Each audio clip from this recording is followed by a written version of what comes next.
Hello everybody, welcome to the Phoenix Rising Tribe. My name is Toké and I am the priestess over here at the Coven of the Phoenix. Today we're going to be looking at the Orishas and their correspondences to the Zodiac signs. Now a little bit about the Orishas. The Orishas are deities in the Yoruba culture, and I thought that it would be perfect for me as a Yoruba woman to introduce you guys to the deities. And I've been learning and researching a little bit more about the Orishas lately, trying to connect with my heritage and my cultures and my ancestors, right? And I thought that it was very interesting when I saw the correspondences between the main Orishas and the astrological signs, the zodiac signs. So if you're new to the channel, welcome to the tribe. If you're a returning subscriber, welcome back to the channel. As you know, this channel is dedicated to bridging the gap between the conscious and the subconscious. Now let's get right into it. What is an Orisha? Orisha is actually, why am I even pronouncing it like this? It's like my American accent is effing me up. Orisha. Deities in the Yoruba land is called Orisha, right? And they are emissaries of the supreme creator, Olodumare, right? And I'm so excited to do this because I can actually pronounce them correctly. But yes, let's start with the first zodiac sign, Aries, my Aries babies. Now, Aries is the first of the zodiac signs, and it is the ruler of the first house of self, of personality, of how other people see you. It is ruled by the element of fire, and the Orisha associated with Aries is Ogun, which is equivalent to the Roman god of war, Mars, right? Because Ogun, and you know what's funny? What's funny is in the Yoruba language, there are 3 different uses for Ogun. It's the same pronunciation, but they mean different things. Now, the first one is Ogun, which is the god of, the god of war, Ogun. And then the second is Ogun, which is medicine. And then the third is Ogun, which is war. Isn't that fascinating? But anyway, Ogun, being the god of war, is equivalent to Mars here, and that's why it's associated with Aries, because this house or this zodiac sign and the archetype of Ogun rules assertion.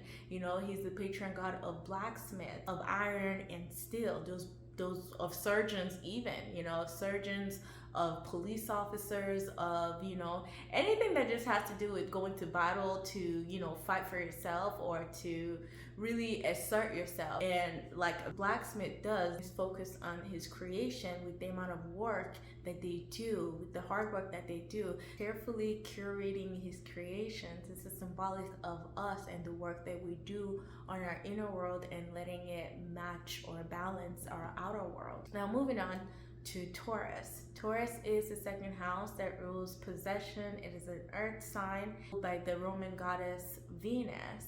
And then the Orisha associated to Taurus is Oshun, Orisha Oshun. And now Oshun is represented as the young maiden, the beautiful maiden, associated with the color yellow and gold, and honey. She rules over fertility, love, sensuality. She is the goddess that rules over fresh water as well. And she's said to be the younger sister of Yemaya, which we'll be getting to that in a second here.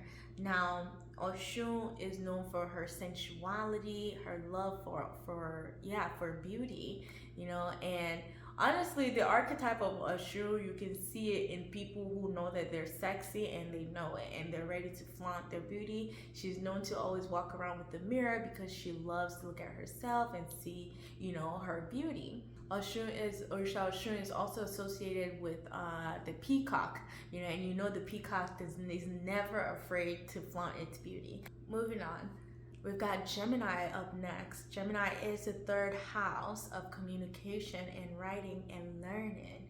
The air element ruled by Mercury, and the Orisha associated with this house or this sign is Orisha Ibeji. Orisha Ibeji. Now the Ibeji are very, very magical in the Yoruba community. They're said to, have one soul but in 2 different bodies, and they're very Yes, being that Gemini is that the twins, right? That also symbolizes us here and now, and us that is beyond form, us that is formless. Mercury rules communication, writing, rules learning, the yin and the yang, duality, and balance. Now, moving on to Cancer. Cancer is the fourth house of home and our innermost self. The element is water, and it is ruled by the moon, which is our innermost self, our intuition, the subconscious, right? It is ruled by Yemaja, Yemaya. Well, people know it as Yemaya or Yemaja, whatever, whatever works for you. But to me, it's Yemaya. This Orisha Yemaya, the funny thing is, okay, with Yemaya, that's the short form of her name. The full name is Yeye Omweja, which is the mother of all the fishes, seen as she rules the water and the ocean, right? Seen as she rules salty water, the ocean. That's why she's the older sister of Oshun. Now, Yemaya is said to be the mother of all of the Orishas because, again, she rules the ocean, and the ocean is vast. It is our subconscious. It is how we're all connected in this tapestry of consciousness that links us all together. She's the patron of mothers, pregnant women, the ocean, the vastness, and also the beautiful thing about Yemaya that I found was the fact that she rules over pregnancies, because even when we are conceived in our mother's womb, the womb is symbolic of, the earth. And within this, we're in the amniotic sac, which is we're still kind of in that water in the womb, right? So that's why Yemaya is the patron of mothers and pregnant women as well. Moving on to Leo. Leo is the fifth house of the zodiac. The element is fire, and it is ruled by the sun. The sun, which is illumination, right? So the Orisha associated with this sign is Orunmila, and Orunmila simply means the heaven opens, or like the illumination, like the heaven is illuminated or something like that. And it is said that Orunmila actually was there when Olodumare, which is the supreme being or the supreme creator in the Yoruba land, created everyone and records all of our destinies. So that's Orunmila was present at the time that the supreme god was giving everyone their destiny. And this archetype rules over our creation, our creativity, illumination, wisdom, and knowledge, and also, yes, destiny, right? Now, moving on, we've got Virgo. Virgo is the sixth house of health and service, and it is an earth sign ruled by Mercury. So this is where we see Mercury coming out again, and Mercury being the ruler of the mind. Sixth house is more of our routine, and the Orisha associated with Virgo is Ishu.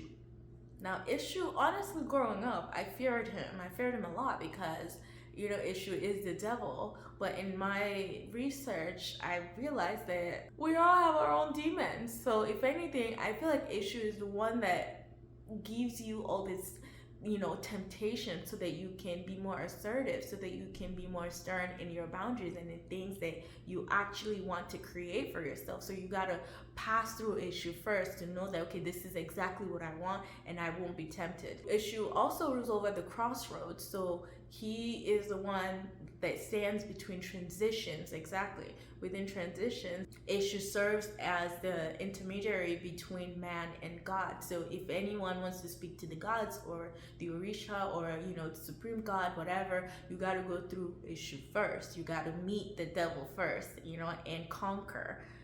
If anything, conquer your fears about that. Conquer your fears about, whatever it is that you're going through before you can speak to the God. Yeah, so health, work, service, crossroads, intermediary between man and gods. That's what Issue is about. Moving on, we have Libra. Libra is an air sign. It is the seventh house of partnerships and relationships, ruled by the Roman goddess Venus.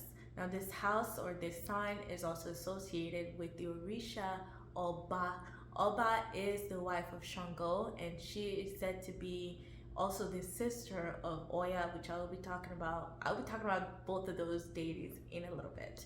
But she rules over personal transformation because Oya actually stole Shango from her through her witchcraft and her knowledge about witchcraft, right? Which made Oba feel so distraught that she had to go to the cemetery. And now within the cemetery is where she had her personal transformation and realized her own full potential. So this is why the scales of balance, she had to come into her own full power, to balance the scale.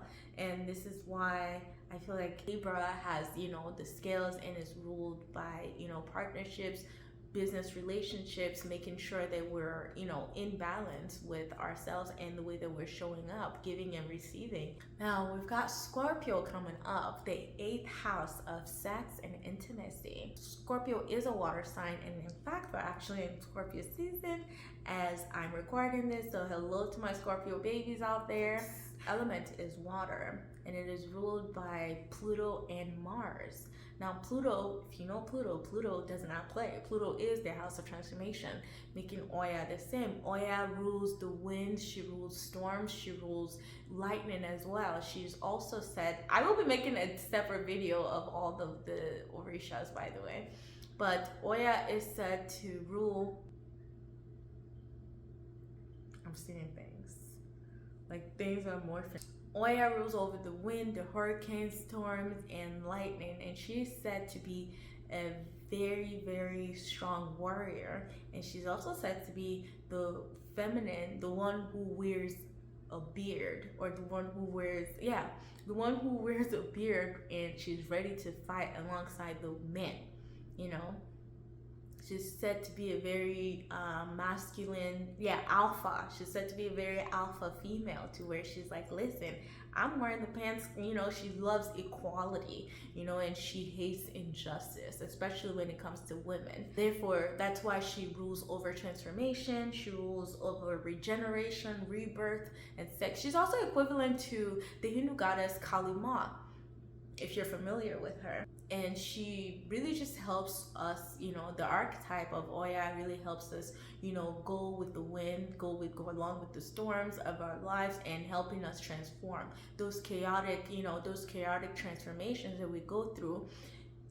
Is supposed to bring us to the rainbow at the end of the tunnel, which is also associated with the light at the end of the tunnel, not the rainbow at the end of the tunnel, the light at the end of the tunnel. But she's also associated to rainbow, and she is known as Iyason, which is the mother of 9, because she either had 9 miscarriages or she had 9 kids. So that is a brief story of Oya. Now moving on, we've got Sagittarius. Sagittarius is the 9th house. Its element is fire. It is ruled by Jupiter, and the Orisha associated to Sagittarius is Obatala. Obatala is also associated with Ori, and this is tying into Orisha, because Orisha, you can't have Orisha without Ori. Ori meaning the head, because this is where a lot of our thinking and our mind, our mentality that drives us, our drive and whatnot, this is where it all happens. So with that being said, Obatala rules over philosophy, intelligence, higher education, just like you see Sagittarius doing. Obatala is said to be the owner of all the Oris, because he was actually the one who constructed the Ori. He was the one who constructed the Ori, so he rules over intelligence, higher education, higher learning, deeper understanding. When you're being drawn to having deeper understanding about life and the mysteries behind life, and being called to go on a higher learning or a higher education, then this is significant of Obatala, the archetype of Obatala or Jupiter. Moving on, we've got Capricorn. Now Capricorn is the 10th sign of the Zodiac. It is an earth sign, and it's ruled by Saturn, the stern father.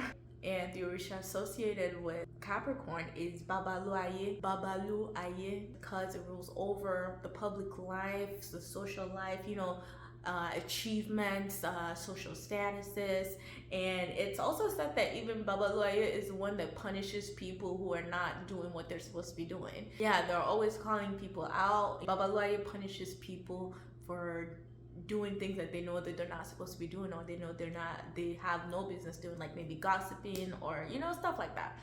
Babaloya also rules over diseases and healing, and also facing challenges in workplace and overcoming those challenges in workplace, because that's how Capricorns are such a hard worker. They are problem solvers. It's the mountain goat. They definitely will reach to the top of that mountain, okay? Then we have Aquarius next.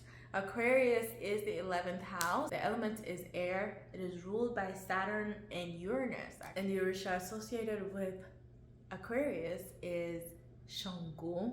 Shango is said to blow smoke out of his mouth, and he's known for dancing to the beat of his own drum. That's why we see a lot of Aquarius like rebellious, but they're also great humanitarian. This sign is associated with, friends, membership, rapid social change, rebellion.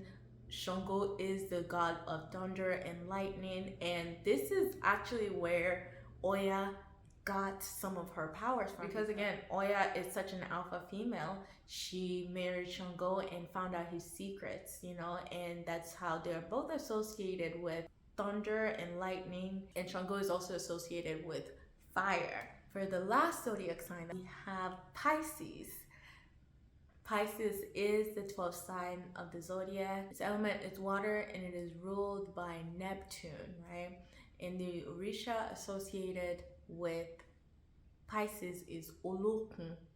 Olokun is the god of the bottom of the ocean, so he holds. So you can't really have Yemaya without Olokun. They kind of work hand in hand.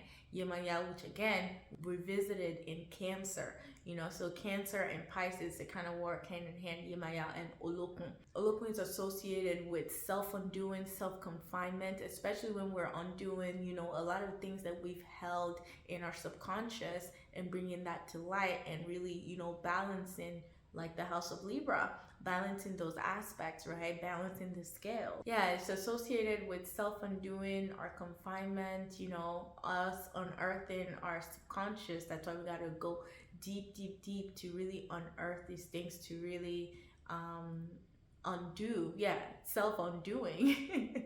Self-undoing, that's what Olokun helps us with. Initiation, like during meditation. Right. So I hope that you've enjoyed this brief video of the correspondences between the zodiac signs and the Orishas of the Yoruba land, okay? If you did enjoy this video, don't forget to like, comment, and share with people you feel will benefit from this video. And also, don't forget to subscribe so that you can get more videos like this in the future. Okay, thank you so much again for tuning in, and I hope to see you next time. Bye.